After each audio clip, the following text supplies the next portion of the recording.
வாழ்க்கையிலே இப்படிப்பட்ட ஒரு வரலாறை யார் யார் அவங்களுடைய விஷயத்தில் தொடர்புள்ளவர்கள் எல்லா விஷயத்தையும், இன்னும் சொல்ல போனால் ஸல்லல்லாஹு அங்க அடையாளங்கள், உடைய முகம் எப்படி இருந்தது, கண் எப்படி இருந்தது, எப்படிப்பட்ட அங்க அடையாளம், அதை பற்றிய தனி தொகுப்பே ஒரு கலையே இருக்கிறது.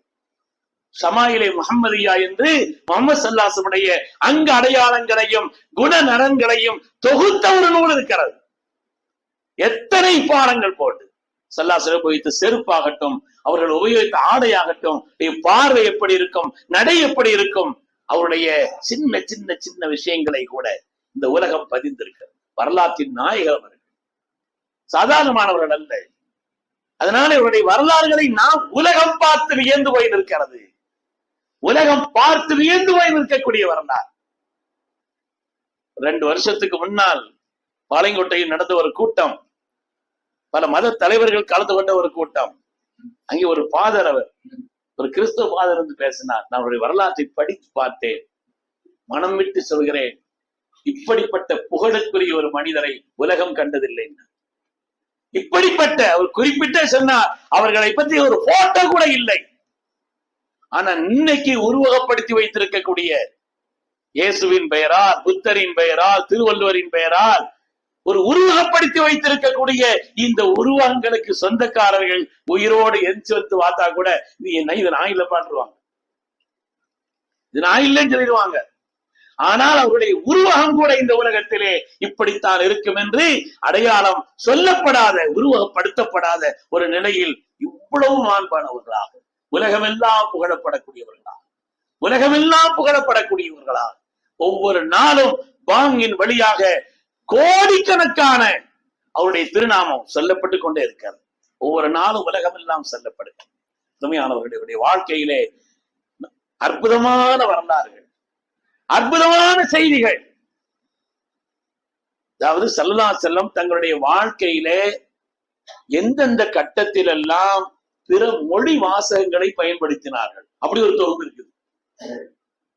ஸல்லல்லாஹு அலைஹி வஸல்லம் அரபி, ஆனா அவருடைய வாழ்க்கையிலே அந்நிய மொழிகளை, வேறு மொழிகளை, அந்த மொழி சார்ந்தவர்கள் வருகின்ற நேரத்தில் அவர்களிடத்தில் அவர்களுடைய மொழியை எந்தெந்த சந்தர்ப்பங்களில் எல்லாம் பயன்படுத்தி இருக்கிறார், என்னென்ன வார்த்தைகளை எல்லாம் பயன்படுத்தி இருக்கிறார் என்று அல்லாஹ்வுடைய ரசூல் அவர்கள் பயன்படுத்திய அந்நிய மொழிகள் என்னென்ன வார்த்தைகள். ஸல்லல்லாஹு அலைஹி வஸல்லம் ஒரு அழகான துண்டு ஒண்ணு கொண்டு போத்தினாங்க. அழகான துண்டு போர்த்திய உடனே ஸல்லல்லாஹு அலைஹி வஸல்லம் ஐன உம்முல் காலித், ஸல்லல்லாஹு அலைஹி வஸல்லம் அவர்கள் அங்கே கேட்கிறார்கள், ஐன உம்முல் காலித், இந்த பிள்ளை கூட்ட வர சொன்னாங்க. வந்த உடனே இந்த துண்டு எடுத்து அந்த பிள்ளைக்கு போத்தினாங்க. இந்த துண்டு எடுத்து அழகான அந்த துண்டு எடுத்து போத்தினாங்க. போத்தினா அந்த பிள்ளைக்கு அந்த துண்டு ரொம்ப அழகா இருந்துச்சு. ஸல்லல்லாஹு அலைஹி வஸல்லம் மேனையில் பட்ட துண்டு இந்த பிள்ளை மேனையிலே படுது, பார்ப்பதற்கும் அழகாக இருக்கிறது. அந்த பிள்ளை எத்தியோப்பியாவை சார்ந்த பிள்ளை, இது ஒரு ஆப்பிரிக்கா நாட்டை எத்தியோப்பியாவினுடைய பிள்ளை. எத்தியோப்பிய மொழியிலே அழகானது என்பது சொல்வதற்கு சலாம், சலாம் சொல்லுவாங்களாம். ஸல்லல்லாஹு அலைஹி வஸல்லம் பார்த்துட்டு சொன்னாங்க, சலாம் சலாம், என்ன அருமையாக இருக்கிறது, என்ன அருமையாக இருக்கிறது என்று ஸல்லல்லாஹு அலைஹி வஸல்லம் அந்த மொழியை உபயோகித்தார். எந்தெந்த கட்டத்தில் எல்லாம் அல்லாஹ்வுடைய ரசூல் அவர்கள் அந்நிய மொழிகளை எந்த கட்டத்தில் எப்பொழுது உபயோகித்திருக்கிறார்கள் என்று ஒரு தொகுப்பு இருக்கிறது. மக்களே, ஒரு அதிசயமான வரலாறு. இப்படிப்பட்ட துல்லியமான ஒரு வரலாறை உலகம் யாருடைய விஷயத்திலும் கண்டதில்லை, யாருடைய விஷயத்திலே. எனவே அவங்களுடைய வரலாறுகளை நம்ம படிக்கணும். ஸல்லல்லாஹு அலைஹி வஸல்லம் யார், அவர்களை பற்றி ஏதாவது நம்மள்கிட்ட கேட்டா ஒரு 10 நிமிஷம் சொல்றதுக்கு நம்மள்ட்ட என்ன செய்தி இருக்குது, அவர்களை பற்றி ஏதாவது ஒரு ஆட்சேபனைகளை கேட்டால் அதற்கு விளக்கம் சொல்வதற்கு நமக்கு என்ன தெரிந்திருக்கிறது? நம்முடைய தலைவர் அல்லவா அவர்கள், நமக்கு வழிகாட்டி அல்லவா. அல்லாஹ் தஆலா அவர்களின் உம்மத்தாக நம்மை ஆக்கி வைத்திருப்பதற்கு நாம் எவ்வளவு பெருமைப்பட வேண்டும். அதனாலே புனிதமான ரபீஉல் அவ்வல் மாதம் வருகின்ற இந்த காலகட்டத்திலாவது எல்லா காலகட்டத்திலும் தெரிஞ்சிருக்கணும், இருந்தாலும் கூட அவருடைய வரலாறை குறைந்த விலையில் அவருடைய வரலாற்று நூல்கள் கிடைக்கிறது. 10-15 ரூபாயில் எல்லாம் நூல்கள் கிடைக்கிறது.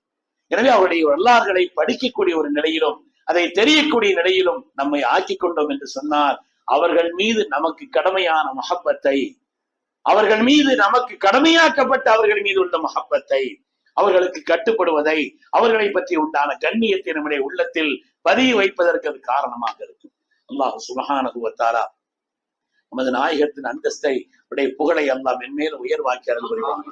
அவர்களுடைய அன்பையும் பிரியத்தையும் பெற்ற நல் உம்மத்துமார்களில் அல்லாஹ் நம்மை கபூல் செய்திருந்தார்.